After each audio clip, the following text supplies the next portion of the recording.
কি আপনাদের প্রিয় কোরআনের পাখি কে? কোরআনের পাখি আল্লামা সাঈদী, তার নামে তো মামলা হয়েছে। কি মামলা হয়েছে? কি মামলা? সত্য নাকি মিথ্যা? জোরে বলেন, সত্য না মিথ্যা? পৃথিবীর নিকৃষ্টতম মিথ্যা মামলা দেওয়া হয়েছে। আমাদের ৭১ সালের যে যুদ্ধ, সেই যুদ্ধ আমরা কি মনে করি? আমরা মনে করি এটা বীরত্ব গাথা, আমাদের জন্য একটা ইতিহাস, এটা আমাদের গর্ব। বাংলাদেশের স্বাধীনতা আমাদের কি অহংকার, সেই অহংকার, সেই গর্বকে তারা মিথ্যা কথা বলে বিকৃত করেছে, ঠিক কিনা? জালিমেরা তাদের ক্ষমতায় থাকার জন্য কোরআনের কথা যারা বলে, কোরআনের পথ যারা দেখায়, কোরআনের দাওয়াত যারা দেয়, তাদেরকে এই মিথ্যা কথা বলে জেলের মধ্যে রেখে মনে করেছিল কোরআনের আওয়াজ আর উঠবে না। সত্য হয়েছে? আপনাদের কোরআনের পাখি কি বলেছিলেন? কোরআনের পাখি বলেছিলেন, আমাদেরকে বলো মৌলবাদী, আমরা হইলাম মূলবাদী। তোমরা কি? আগাবাদী। 12 কোটি মুসলমান মৌলবাদী। যদি এক ঝাক্কা দেয় তবে কোথায় যায় পড়বা? কোথায়? আমাদেরকে বলো রাজাকার, আমাদেরকে। তোমরা যারা ভারতের রাজাকার, তারা ভারতেই যায় পালাইছে, ঠিক কিনা? ঠিক আছে। আবার কি বলে, কাছেই আছি, চট করে ঢুকে গেলে কি করবেন? কট করে ধরে ফেলবেন। যে ট্রাইব্যুনালের মধ্যে আপনাদের কোরআনের পাখিকে দিনের পর দিন এই রোদের মধ্যে, বৃষ্টির মধ্যে, শীতের মধ্যে প্রিজন ভ্যানে করে নিয়ে আসা হয়েছে, সেই ট্রাইব্যুনালে সত্য মামলার মাধ্যমে, সত্য সাক্ষীর মাধ্যমে, তাদের রেকর্ডের কথার মাধ্যমে ওই ট্রাইব্যুনালেই বিচার করে প্রকাশ্যে ফাঁসির ব্যবস্থা করা হবে।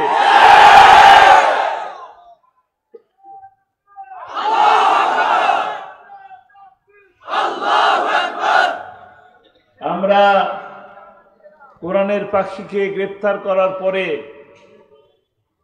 সেই 29 জুন 2010 সাল যতবার তার সাথে দেখা করতে গেছি, সময় দিছে মাত্র 30 মিনিট। আমরা এখান থেকে, ঢাকা থেকে 7:30টার দিকে গাড়ি নিয়ে রওনা হতাম কাশিমপুর। যেতে যেতে সময় লাগতো 2 ঘন্টা, 2.5 ঘন্টা। 10টা নাগাদ, 10:30 নাগাদ পৌঁছানোর পরে একটা আবেদন দিতাম, দেখা করতে আসছি। প্রতিবারেই একটা করে ছবি, আবার আইডি কার্ডের ফটোকপি। এত ফটোকপি আর এত ছবি দিয়ে কি করছে আল্লাহ ভালো জানে। আর প্রতিবার একই রকম আবেদন। একই আবেদন করার পরেও আমাদেরকে 2 ঘন্টা, 2.5 ঘন্টা এই রোদের মধ্যে, বৃষ্টির মধ্যে, শীতের মধ্যে দাঁড় করিয়ে রাখেছে। আমরা তো ভালো সুস্থ মানুষ। আমার বৃদ্ধ মা, তিনিও প্রতিবার এইভাবে দাঁড়িয়ে থাকতেন। কোনো ক্ষমা নাই, না ঈদের দিন, না বৃষ্টির দিন। দেখা করতে ঢুকলাম, কেমন আছি, ভালো আছি, কথা বলতে বলতে 30 মিনিট শেষ। প্রতিবারই মনে করতাম যে 30 মিনিট কি আসলেই দিল, বুঝতে পারতাম না। প্রতিবারই দেখা করার শেষে মনে করতাম যে আগামীবার যখন যাব তখন ঘড়ি দেখে ঢুকবো, 30 মিনিট হলো কি হলো না এটা দেখব। কিন্তু যখনই যেতাম, তার চেহারার দিকে তাকানোর মতো ঘড়ি দেখা আর ইচ্ছা জাগতো না। এইভাবে 13টি বছর বন্দী করে রাখা হয়েছে, শুধুমাত্র কোরআনের কথা বলার কারণে, কোরআনের দাওয়াত দেওয়ার কারণে 13টি বছর তাকে এই অন্ধকার কারাগারের মধ্যে বন্দী করে রাখা হয়েছে। এই বৃদ্ধ বয়সে 46 বছরের ডায়াবেটিক্স, কোনোদিন অভিযোগ করেন নাই। যতবারই গেছি প্রতিবারই বলছেন, জিজ্ঞেস করছি আব্বা কেমন আছেন, প্রতিবারই বলছেন আলহামদুলিল্লাহ, আল্লাহ অনেক ভালো লেগেছে, আলহামদুলিল্লাহ। এই এমন একটা ব্যক্তিকে কারাগার থেকে মিথ্যা কথা বলে হাসপাতালে নিয়ে ইনজেকশন পুশ করে তাকে হত্যা করা হয়েছে।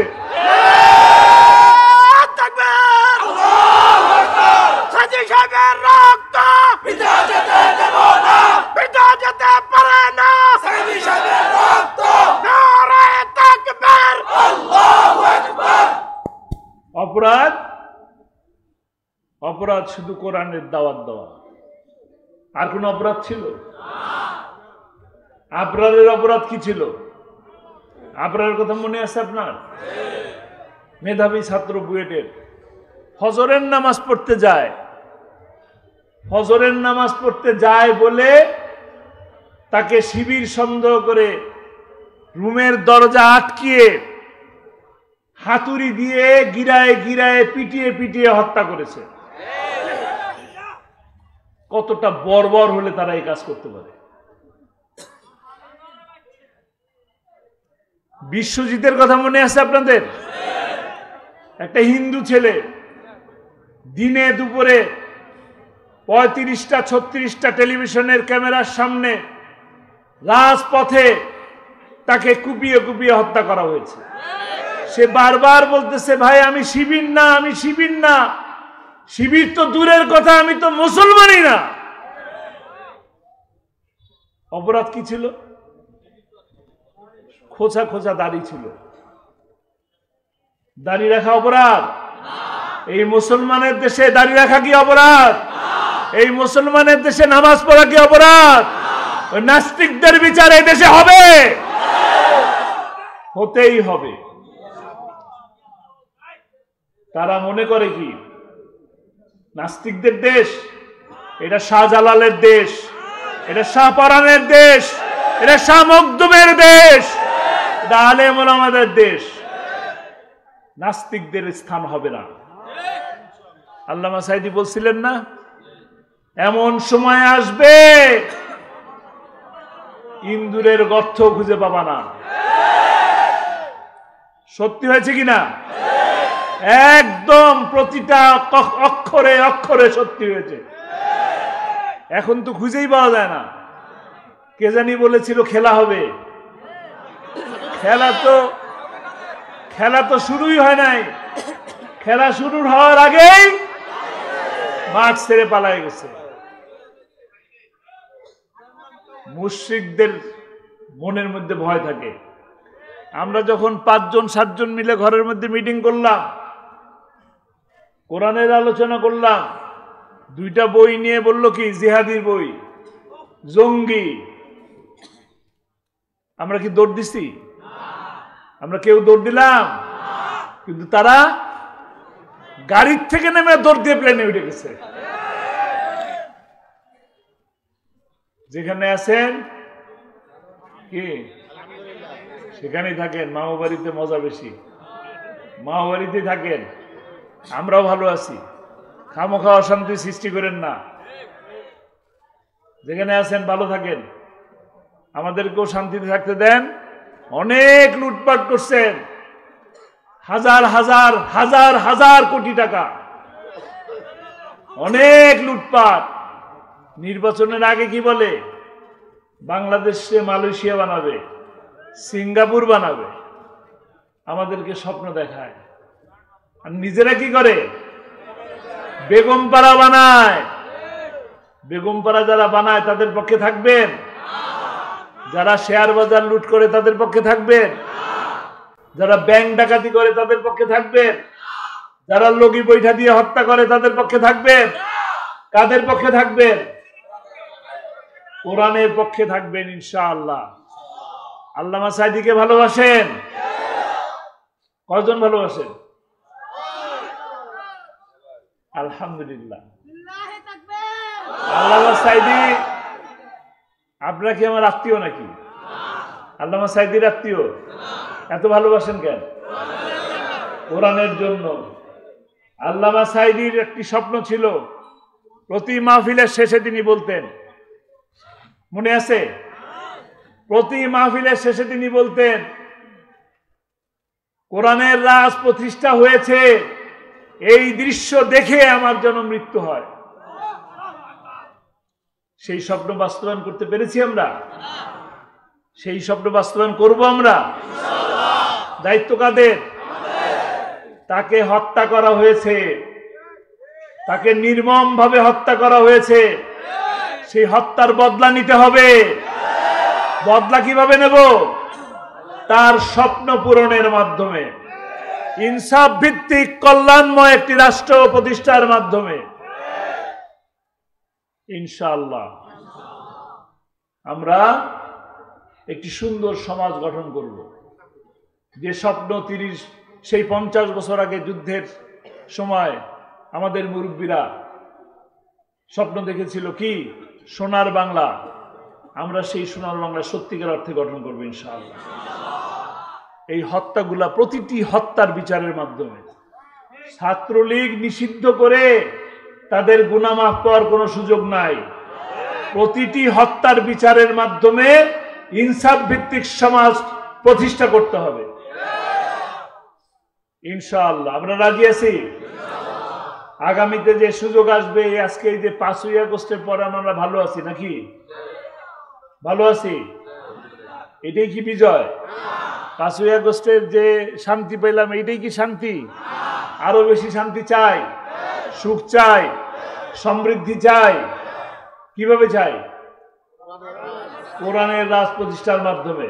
আমাদের কাজ হবে আল্লামা সাঈদীর সেই স্বপ্ন, কোরআনের দাওয়াত। এই কোরআনের দাওয়াত আমরা প্রতিটি ঘরে ঘরে পৌঁছে দেবো ইনশাআল্লাহ। রাজি আছি? রাজি আছি ইনশাআল্লাহ। কোরআনের কথা যারা বলেন, কোরআনের পক্ষে যারা থাকেন, মানবতার পক্ষে যারা থাকেন, বন্যার্তদের পাশে যারা থাকেন, অগ্নিকাণ্ড হলে তাদের পাশে যারা থাকেন, হিন্দুর পাশে যারা থাকেন, হিন্দুর মন্দির পাহারা দেয় যারা, তাদের পক্ষে থাকবো। রাজি আছি? কথা দিচ্ছি, যদি আমরা এই কাজ করতে পারি তবেই সত্যিকার অর্থে এই দেশটা শান্তিময় একটা দেশ হবে, একটি কল্যাণময় রাষ্ট্র প্রতিষ্ঠা হবে ইনশাআল্লাহ। আমরা যেন সেই কল্যাণময় রাষ্ট্রের দিকে, কাঙ্ক্ষিত স্বপ্ন পূরণের মাধ্যমে একটি কল্যাণময় রাষ্ট্র প্রতিষ্ঠা করতে পারি, সেই তৌফিক আল্লাহ তাআলা আমাদের সকলকে দান করুন। কোরআন নিজে পড়ার চেষ্টা করি, কোরআন বোঝার চেষ্টা করি, কোরআন মানুষকে বুঝাই, কোরআন দিয়ে যাই, কোরআন দিয়ে সমাজ গড়ি। আল্লাহ যেন আমাদেরকে সেই তৌফিক দান করে। ওমা তৌফিক ইল্লা বিল্লাহ। আসসালামু আলাইকুম ওয়া রাহমাতুল্লাহ। আমরা কেউ নাড়াচাড়া করবো না। আমরা শহীদ আল্লামা দেলোয়ার হোসেন সাঈদী সাহেবের এই শহীদ পরিবারের শহীদ সন্তানের সাথে আমরা আল্লাহর দরবারে হাত উঠাবো। আপনাদেরকে সমাপনী আজকে একটু ধন্যবাদ দিবেন আমাদের সমাজ কল্যাণ পরিষদের স্বনামধন্য সভাপতি জনাব ইকবাল হোসেন মুক্তার। আলহামদুলিল্লাহি রাব্বিল আলামিন ওয়াসসালাতু ওয়াসসালামু আলা সাইয়্যিদিল মুরসালিন ওয়া আলা আলিহি ওয়া আসহাবিহি আজমাইন। আউযু বিল্লাহি মিনাশ শাইতানির রাজীম। বিসমিল্লাহির রহমানির রহিম। ইসলামী সমাজ কল্যাণ পরিষদ দুর্গাপুর শাখার উদ্যোগে আয়োজিত আজকের এই তাফসীরুল কোরআন মাহফিলের সম্মানিত প্রধান অতিথি, সম্মানিত বিশেষ অতিথি, সম্মানিত দুর্গা রব্বুল আলামিন দীর্ঘ 17 বছর পর এই জমিনের উপরে এই সুন্দর পরিবেশে বাধা বিঘ্ন ছাড়া কোরআনের কথা বলার, কোরআনের কথা শোনার সুযোগ যে আল্লাহ করে দিলেন, সেই আল্লাহ সুবহানাহু ওয়া তাআলার দরবারে অত্যন্ত বিনয় অবনত মস্তকে সমস্বরে শুকরিয়া আদায় করি, বলি আলহামদুলিল্লাহ। রব্বানা লাকাল হামদ হামদান কাসীরান তাইয়্যিবান মুবারাকান ফীহি।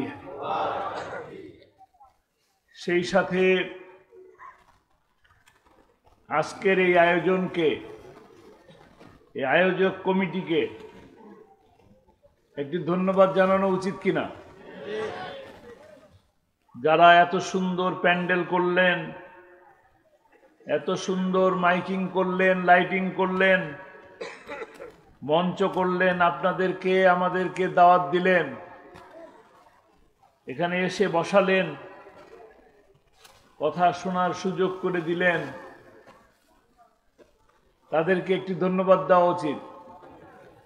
আপনাদের সকলের পক্ষ থেকে আমি আমার অন্তরের অন্তঃস্থল থেকে ইসলামী সমাজ কল্যাণ পরিষদকে, এই আয়োজক কমিটির সকলকে, আপনাদের সকলকে ধন্যবাদ জানাই, মোবারকবাদ জানাই, শুভেচ্ছা জানাই। আল্লাহ রাব্বুল আলামিন এই মাহফিলকে কবুল করুন। এই মাহফিলের আয়োজনের কারণে শেষ বিচারের দিনে, কঠিন মুসিবতের সময় আল্লাহ রাব্বুল আলামিন আমাদেরকে এই মাহফিলের জন্য নাজাতের উসিলা তৈরি করে দিন। আলহামদুলিল্লাহ। আপনারা সবাই কেমন আছেন?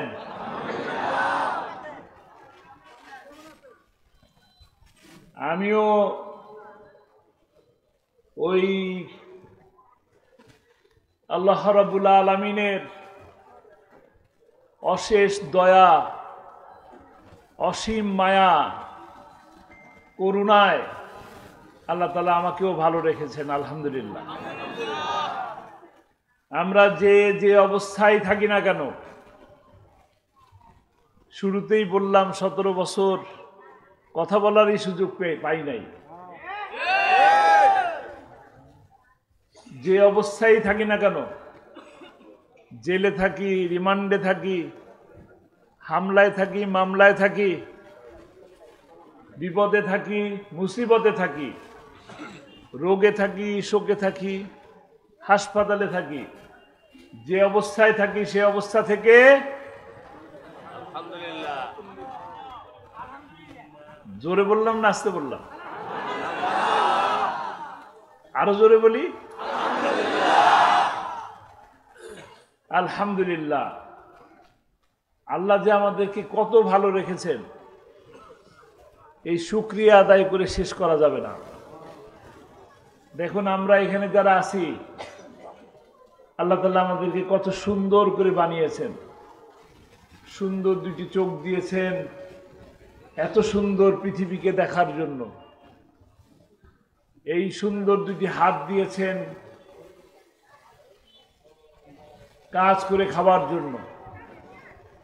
এই দুটি পা দিয়েছেন সুস্থ সামর্থ্য পা। এই শরীরটা দিয়ে, শরীরটা সহকারে দাঁড়ায় থাকতে পারতেছি, হাঁটতে পারতেছি, দৌড়াতে পারতেছি, নাকি? এক পা নাই এরকম লোক আছে তো? হাত নাই লোক আছে তো? চোখ নাই লোক আছে তো? কথা বলতে পারেন না লোক আছে তো? তাহলে আমাদের এগুলো সব আল্লাহ দিলেন, সেই আল্লাহর শুকরিয়া আদায় করবো না? আলহামদুলিল্লাহ। জোরে সোরে বলি আলহামদুলিল্লাহ। শুকরিয়া আদায় করে শেষ করা যাবে না, সব কিছুতেই শুকরিয়া আদায় করা দরকার। এত সুন্দর পৃথিবী, এই সুন্দর পৃথিবীর এই সুন্দর মাটির উপরে আল্লাহ আমাদেরকে কত খাদ্যের ব্যবস্থা করছেন, কত খাবার খাই। জিহ্বা কয়টা? স্বাদ নেন কয় রকম? কয় রকম? অনেক রকম। এক জিহ্বায় দেখেন তিতার স্বাদ নেন, মিষ্টির স্বাদ নেন, টকের স্বাদ নেন, পাইনসার স্বাদ নেন। সুবহানাল্লাহ, সুবহানাল্লাহ। শুকরিয়া আদায় করে শেষ করা যাবে না। যাবে? যাবে না। যে আল্লাহ তাআলা আমাদেরকে এত কিছু দিলেন, সেই আল্লাহর রেজামন্দি হাসিল, তাকে খুশি করার জন্য, তাকে সন্তুষ্ট করার জন্য কি কাজ করি কিনা? কাজ করি? কাজ করা দরকার না? আমরা কি সারা জীবনের জন্য এই পৃথিবীতে আসছি, নাকি এই পৃথিবী থেকে আমাকে আবার অন্য এক জগতে যেতে হবে? যেতে হবে কি না? সেইখানে কি আমাদের বিচার হবে? কিছু একটা পাবো। কি পাবো? সবাই আমরা জান্নাত চাই, চাই না? সবাই জান্নাত চাই। এই মাটি কার? এই জমিন কার? এই আসমান কার? এই বৃষ্টি কার? এই নদী কার? এই সমুদ্র কার? আইন চলবে কার? এটা কি আসতে হলো? আইন চলবে কার? সৃষ্টি যার, আইন চলবে তার। এই যে একটা প্রত্যেকটা মানুষের হাতে এখন কি আছে? মোবাইল। এই মোবাইল কি আমরা চালাতে পারতাম? মোবাইলের সাথে একটা কি দিছে? ব্যাটারি, চার্জার, আর কিছু দেয় নাই? একটা ম্যানুয়াল বুক দেয় নাই? একটা ম্যানুয়াল বুক দিছে কেন? কিভাবে মোবাইলটা চালাবো সেইটা শেখানোর জন্য। কিভাবে মোবাইলটাকে আমি চালাবো। আল্লাহ তাআলা এত দয়া করে মায়া করে আমাদেরকে যে সৃষ্টি করলেন, আমাদের জন্য কি কিছু দিছে?